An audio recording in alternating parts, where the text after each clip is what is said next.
Donc je pense que la théologie de la libération, on ne peut la comprendre que dans le contexte de ce développement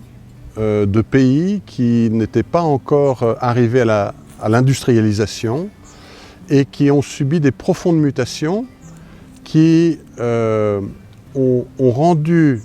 des équilibres qui étaient déjà difficiles encore plus source d'injustice, de perte de solidarité, de perte de communauté, de liens sociaux. Et donc on s'est retrouvé avec énormément de personnes qui étaient laissées pour compte, abandonnées, et qui avaient besoin à la fois de soutien spirituel, mais en même temps, et de manière absolument indissociable, qui avaient besoin de retrouver des soutiens, de la solidarité, de l'aide pour la santé, pour la nourriture, pour le vêtement,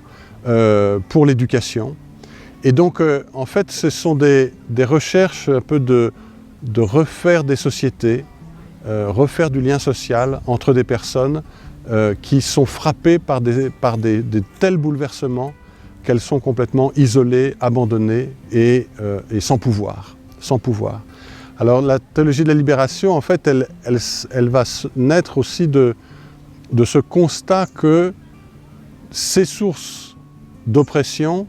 elles naissent de ces abus du pouvoir. Ce sont des pauvres, ce sont des faibles, des petits, qui n'ont pas les moyens de résister, qui n'ont pas les moyens de se sortir par eux-mêmes de leur situation.